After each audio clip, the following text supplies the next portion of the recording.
The PlayStation 5, Xbox Series X and Nintendo Switch are revolutionary machines using the latest technology and innovation to bring outstanding gaming quality content to gaming fans the world over. And that's not to mention the PC Master Race. But where did this all begin?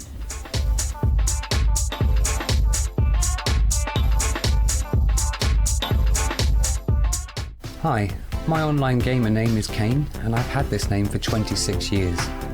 Starting gaming at the age of 9, I have now been a gamer for the past 35 years, since around the time computers first started coming into the home.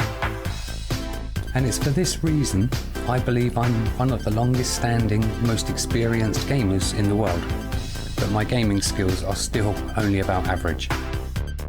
The very first time I ever saw anything to do with gaming on a normal sized screen was at my cousin's house when we visited, and I was just 7 years old.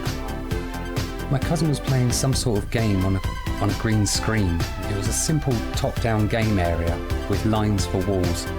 You had to shoot the enemies in the area, and everything moved at just about 1 frame a second. From then on, I was a gamer, even though I didn't even get to have a go. This was some of the latest tech, and I was glued to the screen immediately. My mum offered to buy it from them if they ever decided to get rid of it, but I never received the machine.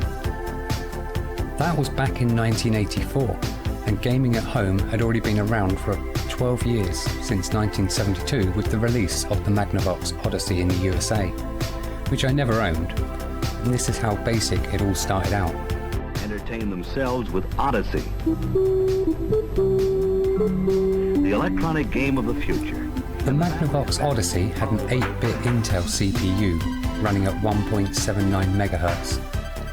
The running speed of the machine, the RAM, was just 64 bytes, and this was integrated into the CPU. Currently, we mainly have 4K as our latest usable screen resolution. The Magnavox Odyssey had a screen resolution of just 280 by 192, with a selection of just 16 colours, but only 4 of them on the screen at once. Don't worry too much about bits and bytes at this stage. I'll explain shortly how powerful bits and bytes are, and how over the years we invented more powerful chips and they grew into being megabytes and gigabits. So 1 year later, in 1985, I remember the family getting our own computer.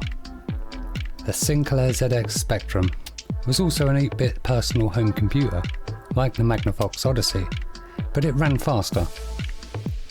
It was released in the UK in April 1982. I only remember playing one game called Sheepdog Trials, but I'm sure we have more. The game's loaded from a cassette tape deck and took about 10 to 15 minutes, or sometimes just kept running until the end of the tape and did nothing. Another year later, in 1986, at the age of 9, my own personal gaming journey began when I received my first console at Christmas, the Atari 2600. It wasn't as powerful as the Spectrum, but it was much more kid-friendly. I loved the Atari and I played on it all the time. Classics like Pac-Man, Space Invaders and Centipede. I vaguely remember receiving a load of cash for my birthday and going to a computer game shop and buying about 14 game cartridges for the Atari. Okay, so what do I mean about bits and bytes? A bit holds one piece of data on a computer. Bits are usually grouped together in a bunch of 8 bits. They make up 1 byte of information. 1 byte of information can store a single character, like H.